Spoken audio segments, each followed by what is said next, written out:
दोस्तों, आपका upcoming Advik channel में स्वागत है। आत्मा न तो जन्म लेती है और न ही मरती है। आत्मा अमर है, जो मुझे सर्वत्र देखता है और सब कुछ मुझ में देखता है। उसके लिए न तो मैं कभी अदृश्य होता हूं और न वह मेरे लिए अदृश्य होता। एक अनुशासित व्यक्ति अपना तथा समाज व देश का विकास कर सकता है। शिक्षा और ज्ञान उसी को मिलता है जिसमें जिज्ञासा होती है। मनुष्य को जीवन की चुनौतियों से भागना नहीं चाहिए और न ही भाग्य और ईश्वर की इच्छा जैसे बहानों का प्रयोग करना चाहिए। आत्मज्ञान की तलवार से अपने हृदय से अज्ञान के संदेह को काटकर अलग कर दो। उठो, अनुशासित रहो। जो पैदा हुआ है उसकी मृत्यु भी निश्चित है। जैसे जो मृत है उनके लिए जन्म, इसलिए जिसे बदल नहीं सकते उसके लिए शोक मत करो। अच्छे कर्म करने के बावजूद भी लोग केवल आपकी बुराइयां ही याद रखेंगे, इसलिए लोग क्या कहते हैं इस पर ध्यान मत दो। तुम अपना कर्म करते रहो। सत्य कभी दावा नहीं करता कि मैं सत्य हूं, लेकिन झूठ हमेशा दावा करता है कि सिर्फ मैं ही सत्य हूं। गलतियां ढूंढना गलत नहीं है, बस शुरुआत खुद से होनी चाहिए। अच्छी नीयत से किया गया काम कभी व्यर्थ नहीं जाता और उसका फल आपको जरूर मिलता है, जिससे किसी को कष्ट नहीं पहुंचता तथा जो अन्य किसी के द्वारा विचलित नहीं होता। जो सुख दुख में भय तथा चिंता में संभव रहता है वह मुझे अत्यंत प्रिय है। क्रोध से मनुष्य की मति मारी जाती है, यानी मूढ़ हो जाती है, जिससे स्मृति भ्रमित हो जाती है। स्मृति भ्रम हो जाने से मनुष्य की बुद्धि नष्ट हो जाती है और बुद्धि का नाश हो जाने पर मनुष्य खुद का अपना ही नाश कर बैठता है। जो मनुष्य सुख और दुख में विचलित नहीं होता है, दोनों में संभव रखता है, वह मनुष्य निश्चित रूप से मुक्ति के योग्य है। आत्मा को न शस्त्र काट सकते हैं, न आग उसे जला सकती है, न पानी उसे भिगो सकता है, न हवा उसे सुखा सकती है। ध्यान का अर्थ है भीतर से मुस्कुराना और सेवा का अर्थ है इस मुस्कुराहट को औरों तक पहुंचाना। हृदय से जो दिया जा सकता है वो हाथ से नहीं, और मौन से जो कहा जा सकता है वो शब्द से नहीं। समय और भाग्य दोनों परिवर्तनशील हैं, इन पर कभी अहंकार नहीं करना चाहिए। सुकून संसार की सबसे महंगी वस्तु है, जो केवल आपको प्रभु की भक्ति से ही मिलेगी। मनुष्य की मानवता उसी समय नष्ट हो जाती है जब उसे दूसरों के दुख में हंसी आने लगती। अगर भगवान तुम्हें ज्यादा इंतजार करवा रहा है तो तैयार रहना, वो उससे कहीं ज्यादा देने वाले हैं जितना तुमने मांगा था। मन को प्रभु के साथ जोड़ दो। जहां प्रभु जाए वहां मन जाए, और जहां मन जाए वहां प्रभु साथ रहे। मुश्किलें केवल बेहतरीन लोगों के हिस्से में आती हैं, क्योंकि वही लोग उसे बेहतरीन तरीके से अंजाम देने की ताकत रखते हैं। अगर परमात्मा तुम्हें कष्ट के पास ले आया है तो अवश्य ही वो तुम्हें कष्ट के पार भी ले जाएगा। जो भी हुआ अच्छा हुआ, जो हो रहा है अच्छा हो रहा है, जो भी होगा। भविष्य के बारे में चिंता मत करो, वर्तमान में जियो। निंदा से घबराकर अपने लक्ष्य को न छोड़े, क्योंकि लक्ष्य मिलते ही निंदा करने वालों की राय बदल जाती है। जो सरलता से मिलता रहे उसका महत्व नहीं रह जाता। अक्सर खो देने के बाद समय, व्यक्ति और संबंध के मूल्य का आभास होता है। चिंता मत करो, क्योंकि जिसने तुम्हें इस संसार में भेजा है उसे तुम्हारी ज्यादा चिंता है। किसी और का काम पूर्णता से करने से कहीं अच्छा है कि अपना काम करें, भले ही उसे अपूर्णता से करना पड़े। उस दिन हमारी सारी परेशानियां खत्म हो जाएगी, जिस दिन हमें यकीन हो जाएगा कि हमारा सारा काम ईश्वर की मर्जी से होता है। ज्यादा खुश होने पर और ज्यादा दुखी होने पर निर्णय नहीं लेना चाहिए, क्योंकि यह दोनों परिस्थितियां आपको सही निर्णय नहीं लेने देती हैं। कुछ लोग अपने अधिकार के लिए तो संघर्ष करते हैं, परंतु अपने कर्तव्य को भूल जाते हैं। दुख का मूल कारण ही यही है कि सुख की तलाश में बाहरी दुनिया में भटकते रहना। ईश्वर की शरण में निस्वार्थ भाव से जाएं, क्योंकि आपको क्या चाहिए उन्हें पता है। जो सरलता से मिलता रहे उसका महत्व नहीं रह जाता। अक्सर खो देने के बाद समय, व्यक्ति और संबंध के मूल्य का आभास होता है। बिना मुहूर्त के जन्म लेता है और बिना मुहूर्त के ही दुनिया से चला जाता है। फिर भी इंसान अच्छे मुहूर्त के पीछे भागता रहता है। अगर विचार हमारे अच्छे हो और व्यवहार हमारे सच्चे हो तो कोई भी कार्य बुरा नहीं हो सकता। अगर आप क्रोध के समय थोड़ा सा धैर्य रख लें तो आप कम से कम 100 दुख भरे दिनों से बच सकते हैं। जीवन में सब कुछ खत्म होने जैसा कुछ भी नहीं होता। हमेशा एक नई शुरुआत हमारा इंतजार कर रही होती है। यदि तुम्हारे अंदर खुद को बदलने की ताकत नहीं है तो तुम्हारा कोई अधिकार नहीं कि तुम भगवान या भाग्य को दोष दो। समय जब पलटता है तो सब कुछ पलट देता है, इसलिए अच्छे समय में घमंड ना रखे और बुरे वक्त में सब्र रखना ना छोड़े। सम्मान हमेशा समय और स्थिति का होता है, पर इंसान उसे अपना समझ लेता है। किसी और का काम पूर्णता से करने से कहीं अच्छा है कि अपना काम करें, भले ही उसे अपूर्णता से करना पड़े। जिस इंसान के सच्चे होने की गवाही आपका दिल दे, वो इंसान कभी भी आपके लिए गलत नहीं हो सकता। अगर साफ नीयत से मांगा जाए तो ईश्वर नसीब से बढ़कर देता है। दान करना और भूल जाना दान की सर्वोच्च प्रक्रिया है कि गई दान की गणना तुम्हारे दान को तुच्छ बना देता है। अगर परमात्मा तुम्हें कष्ट के पास ले आया है तो अवश्य ही वो तुम्हें कष्ट के पार भी ले जाएगा। परिवार के साथ धैर्य प्यार कहलाता है, औरों के साथ धैर्य सम्मान कहलाता है, स्वयं के साथ धैर्य आत्मविश्वास कहलाता है और भगवान के साथ धैर्य आस्था कहलाती है। जो लोग तुम्हारी बुराई करते हैं वो करेंगे, चाहे तुम अच्छा काम करो या बुरा। इसलिए शांत रहकर अपना कर्म करते रहे। निंदा से मत घबराओ, निंदा उसी की होती है जो जिंदा है, मरने के बाद तो सिर्फ तारीफ होती है। बुरा समय आपको जिंदगी के उन सभी सच से सामना करवाता है जिनका आपको अच्छे समय में कभी ख्याल नहीं होता। कर्म का धर्म से अधिक महत्व है, क्योंकि धर्म करके भगवान से मांगना पड़ता है, पर कर्म करने पर भगवान स्वयं फल देता है। हम जिस मनुष्य पर अति विश्वास करते हैं वही हमारे विरुद्ध षड्यंत्र करते हैं। प्रेम और विश्वास पाने के लिए अवसर मांगे नहीं जाते, अवसर ढूंढकर उस प्रेम और विश्वास को जीता जाता है। स्वार्थ से रिश्ते बनाने की कितनी भी कोशिश करें वो कभी नहीं बनते हैं, और प्रेम से बने रिश्तों को कितना भी तोड़ने की कोशिश करें वो कभी नहीं टूटते। बुरे वक्त में तो हर कोई भगवान को याद करता है, पर दुनिया में बहुत ही कम लोग हैं जो अपने अच्छे वक्त में भी भगवान को याद करते हैं। संघर्ष करते हुए कभी मत घबराना, क्योंकि संघर्ष के दौरान ही इंसान अकेला होता है, सफलता के बाद तो सारी दुनिया साथ देती है। प्रेम का कोई रूप नहीं होता, जब कोई एहसास खुद से ज्यादा अच्छा लगे तो वो प्रेम है। सच्चा स्नेह करने वाला केवल आपको बुरा बोल सकता है, कभी आपका बुरा नहीं कर सकता, क्योंकि उसकी नाराजगी में आपकी फिक्र और दिल में आपके प्रति सच्चा स्नेह होता है। परेशानी आए तो ईमानदार रहें, धन आ जाए तो सरल रहें, अधिकार मिलने पैर नम्र रहें और क्रोध आने पर शांत रहें। यही जीवन का प्रबंधन कहलाता है। यहाँ सभी के जीवन में मुसीबतें जरूर है, लेकिन जो मुसीबतों से लड़कर आगे बढ़े वहीं आज की महाभारत का अर्जुन है। अगर भगवान तुमसे ज्यादा इंतजार करवा रहे हैं तो तैयार रहना, वो उससे कहीं ज्यादा देने वाले हैं जितना तुमने मांगा है। संसार में सबसे श्रेष्ठ संबंध भगवान के साथ ही है, जिसमें कभी दुख नहीं मिलता। पांव दिखते नहीं फिर भी हर संकट में दौड़ के आता है, हाथ भी दिखते नहीं लेकिन सर पे हाथ फिराता है। बस यूं समझो कि मेरे तो हर सुख दुख में मेरा कृष्ण काम आता है। तनाव से केवल समस्याएं जन्म ले सकती है, समाधान खोजने हैं तो मुस्कुराना ही पड़ेगा। कुछ बुद्धिमान तो होते हैं, परंतु धन के हाथ लगते ही उनमें अभिमान की आग बहुत तीव्रता से जलने लगती है। कभी कभी आप बिना कुछ गलत किए भी बुरे बन जाते हैं, क्योंकि जैसा लोग चाहते हैं आप वैसा नहीं करते। जिस डर से आत्मविश्वास की हानि होने लगे उस डर का अंत करना अवश्य हो जाता है। समय और स्थिति कभी भी बदल सकती है, अत कभी किसी का ना ही अपमान करे और न ही किसी को तुच्छ समझे। आप शक्तिशाली हो सकते हैं, पर समय आपसे अधिक शक्तिशाली है। जो हो रहा है उसे होने दो तुम्हारे। ईश्वर ने तुम्हारी सोच से बेहतर तुम्हारे लिए सोच रखा है। जैसे पानी में तैरती नाव को तूफान उसे अपने लक्ष्य से दूर ले जाता है, वैसे ही इंद्रिय सुख मनुष्य को गलत रास्ते की ओर ले जाता है।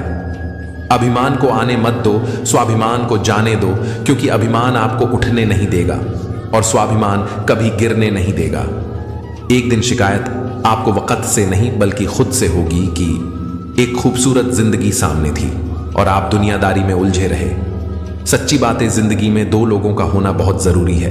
एक कृष्ण जो ना लड़े फिर भी जीत पक्की कर दे, दूसरा कर्ण जो हार सामने हो फिर भी साथ ना छोड़े। आपकी नीयत से ईश्वर खुश होते हैं और दिखावे से इंसान। अब ये आप पर निर्भर करता है कि आप किसे खुश करना चाहते हैं। जब आप कृष्ण की पूजा नहीं कर पाए तो ये मत समझना समय नहीं मिला। सोचो, आज हमने ऐसा कौन सा काम किया कि भगवान ने अपने सामने खड़ा होना पसंद नहीं किया। अगर साफ नीयत से मांगा जाए तो ईश्वर नसीब से बढ़कर देता है। प्रेम शरीर या सुंदरता को देखकर नहीं होता है, प्रेम हृदय से होता है। जहां दो हृदय मिल जाए वही प्रेम जन्म लेता है।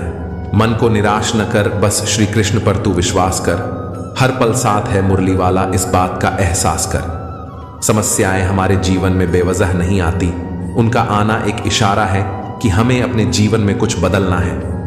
मौन रहना अच्छा है, परंतु अन्याय हो तब नहीं।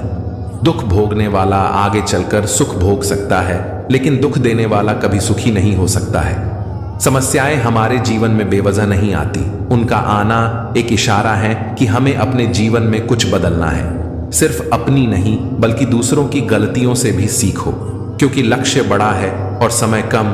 जो चीजें तुम्हें रुलाती है वही तुम्हारा मोह है। जो कोई भी जिस किसी भी देवता की पूजा विश्वास के साथ करने की इच्छा रखता है, मैं उसका विश्वास उसी देवता में दृढ़ कर देता हूं। जब परिवार के सदस्य अप्रिय लगने लगे और पराये अपने लगने लगे तो समझ लीजिए विनाश का समय आरंभ हो गया है। मनुष्य की मानवता उसी वक्त नष्ट हो जाती है जब उसे दूसरों के दुख पर हंसी आने लगती है। जब तक आपकी सोच और विचार अच्छे नहीं हो जाते तब तक आपके अच्छे दिन नहीं आते। गुरु के पास जाकर विनीत और सेवा भाव से जिज्ञासा करने से गुरु दिव्य ज्ञान प्राप्त करते हैं, जिससे सारी भौतिक समस्याओं से छुटकारा मिलता है। कर्म करने में तेरा अधिकार है, उसके फलों के विषय में मत सोच। इसलिए तू कर्मों के फल का हेतु मत हो और कर्म न करने के विषय में भी तू आग्रह न कर। जो मनुष्य सभी इच्छाओं व कामनाओं को त्याग कर ममता रहित और अहंकार रहित होकर अपने कर्तव्यों का पालन करता है, उसे ही शांति प्राप्त होती है। मानव के कर्मों में आसक्ति वाले अज्ञानियों की बुद्धि में भ्रम अर्थात कर्मों में अश्रद्धा उत्पन्न न करे, किंतु स्वयं परमात्मा के स्वरूप में स्थित हुआ और सब कर्मों को अच्छी प्रकार करता हुआ उनसे भी वैसे ही करावे। श्रेष्ठ पुरुष जैसा आचरण करते हैं, सामान्य पुरुष भी वैसा ही आचरण करने लगते हैं। श्रेष्ठ पुरुष जिस कर्म को करता है उसी को आदर्श मानकर लोग उसका अनुसरण करते हैं। तू शास्त्रों में बताए गए अपने धर्म के अनुसार कर्म कर, क्योंकि कर्म न करने की अपेक्षा कर्म करना श्रेष्ठ है तथा कर्म न करने से तेरा शरीर निर्वाह भी नहीं सिद्ध होगा। कोई भी मनुष्य क्षण भर भी कर्म किए बिना नहीं रह सकता। सभी प्राणी प्रकृति के अधीन हैं और प्रकृति अपने अनुसार हर प्राणी से कर्म करवाती है और उसके परिणाम भी देती है। योग रहित पुरुष में निश्चय करने की बुद्धि नहीं होती है और उसके मन में भावना भी नहीं होती। ऐसे भावना रहित पुरुष को शांति नहीं मिलती। हमेशा संदेह करने से खुंद का ही नुकसान होता है। संदेह करने वाले व्यक्ति के लिए प्रसन्नता न ही इस लोक में है और न ही किसी और लोक में। निंदा से घबरा कर अपने लक्ष्य को कभी न छोड़े, क्योंकि लक्ष्य मिलते ही निंदा करने वालों की राय बदल जाती है। जब इंसान अपने काम में आनंद खोज लेते हैं तब वे पूर्णता प्राप्त करते हैं। अपने आप को ईश्वर के प्रति समर्पित कर दो, यही सबसे बड़ा सहारा है। जो कोई भी इस सहारे को पहचान गया है वह डर, चिंता और दुखों से आजाद रहता है। किसी दूसरे के जीवन के साथ पूर्ण रूप से जीने से बेहतर है कि हम अपने स्वयं के भाग्य के अनुसार अपूर्ण जिएं। अगर जिंदगी में विश्वास है तो आपकी हर प्रार्थना कबूल होगी, वो ऊपर वाला भी आपकी सुनेगा। अगर अपने दिल से कुछ मांगा है तो आपको जरूर मिलेगा। बस आपका विश्वास में कमी नहीं आनी चाहिए, आपकी श्रद्धा में कोई कमी नहीं आनी चाहिए, क्योंकि ऊपर वाला सिर्फ और सिर्फ भाव का भूखा है। अगर आपके भाव सच्चे हैं, आप जो चाहते हैं वह आपको मिलकर रहेगा, चाहे उसके लिए कितना भी वक्त लग जाए। दोस्तों, इस कहानी में एक परिवार होता है। इसमें पति पत्नी और उनकी बेटी होती है। बेटी का नाम मोनिका था। वह 12 साल की थी और अपने परिवार का ध्यान रखती थी। उनका परिवार छोटा था लेकिन बहुत गरीब था। मोनिका के पिता, जिनका नाम राकेश, वह छोटा मोटा काम करके अपने परिवार का पालन पोषण करता था। राकेश और उसके परिवार की आर्थिक स्थिति ठीक नहीं थी। परिवार बहुत गरीब था। राकेश छोटा मोटा काम करता, उसे बहुत ही कम पैसे मिलते थे, जिससे परिवार के लिए 2 वक्त का खाना भी जुटा पाना मुश्किल था। फिर भी वह अपने परिवार के खाने के लिए काम करता और जो भी पैसे उसे मिलते उसे पैसे को पहले जाकर अपने परिवार के लिए खाने का इंतजाम करता। राकेश की आर्थिक स्थिति ठीक नहीं थी। उन्हें कल के खाने के लिए भी सोचना पड़ता था कि कल का खाना मिल पाएगा कि नहीं। और उसकी छोटी सी बच्ची मोनिका, वह भी इस गरीबी को देखती थी। और मोनिका जब अपने सहेलियों के साथ रहती थी तो उनकी सहेलियों अच्छे से अपने घर में रहती थी। उनके सहेलियों के पास सब कुछ था। जब मोनिका यह देखती थी तो उसे अच्छा नहीं लगता था। तब मोनिका अपने पिता से कहती थी, पिताजी, कब हमारी आर्थिक स्थिति सुधरेगी? कब हमें अच्छे से 2 वक्त का खाना मिलेगा? कब हमारे घर में सब कुछ होगा? यह बात सुनकर उसके पिता बहुत दुखी हो जाते हैं, लेकिन अपनी बेटी के सामने कुछ नहीं बोलते और अपनी बेटी का हौसला बढ़ाने के लिए, उसे खुशी देने के लिए घर से कुछ दूर टहलने के लिए ले जाते और एक जगह जहां से एक पहाड़ दिखता था उसे पहाड़ की ओर इशारा करके बताते कि वहां पर भगवान रहता है। तुम जो भी प्रार्थना करोगी, सच्चे मन से प्रार्थना करोगी, वह प्रार्थना तुम्हारी पूरी होगी। तब मोनिका वहां पर जाती और अपने पिता के लिए एक अच्छी सी नौकरी का प्रार्थना करती है और कुछ दिन बाद उसके पिता का उसे राज्य में सैनिक की भर्ती में नौकरी मिल जाती है। यह बात सुनकर पूरा परिवार खुश हो जाता है और उसे परिवार में मिठाइयां बैठने लगते हैं। पूरा परिवार सुखी हो जाता है, सब कुछ अच्छा चलता है। अब परिवार के पास 2 वक्त खाना रहता है और परिवार अच्छे से अपनी जिंदगी काट रहा था। राकेश का परिवार हंसता खेलता खुशी से अपनी जिंदगी जी रहा था। लेकिन कुछ दिन बाद यह सूचना आई, उनके राज्य में दूसरे राज्य का हमला हो गया है और इस लड़ाई में अब राकेश को भी जाना पड़ेगा अपने राज्य की सुरक्षा के लिए, अपने राज्य को बचाने के लिए। तब राकेश ये बात अपने परिवार को बताता है। जब ये बात उसकी बेटी मोनिका सुनती है तो बहुत दुखी होती है और कहती है कि पिताजी, मैं बुरी हूं। मैंने ऐसी नौकरी मांगी ली जिसमें युद्ध और लड़ाई है, जिसमें आपकी जान को खतरा है। पिताजी, मैं बहुत बुरी हूं। मैं आपके लिए सही से प्रार्थना नहीं कि मैं आपके लिए गलत नौकरी मांग ली। अब जो भी हो रहा है वह मेरी वजह से हो रहा है। आप युद्ध में मत जाओ, आप हमारे साथ रहो। और मोनिका की आंखों में आंसू थे। तब राकेश ने कहा, नहीं बेटा, अब तो मुझे जाना पड़ेगा। और मोनिका रो रही थी। तभी मोनिका ने अपने पिता से कहा, पिताजी, मेरा एक काम कर देना। मैं एक पत्र लिखकर दूंगी, मेरी यह चिट्ठी पहाड़ पर दे देना। बस इतना सा काम आप मेरे लिए कर देना। तब राकेश मन ही मन मुस्कुराया और सोच की बच्ची ने तो सच में ही मान लिया कि उसे पहाड़ के ऊपर भगवान रहते हैं। उस पत्र को वह अपने बैग में रख लेता है। भगवान को दे देना। वह छोटी सी बच्ची ये बात अपने पिता से कहने लगी। तब उसके पिता बोले कि नहीं बेटी, इसमें तुम्हारी कोई गलती नहीं है। यह राज्य हमारा है और इस राज्य की सुरक्षा के लिए अपनी जान भी देना कोई बड़ी बात नहीं है। यह कहकर राकेश युद्ध में जाने की तैयारी करता है। अगले दिन राकेश और उसकी सैनिकों की टुकड़ी निकल जाती है। अब युद्ध में विनोद और उनके सैनिकों की टुकड़ी पहाड़ के ऊपर चलती है।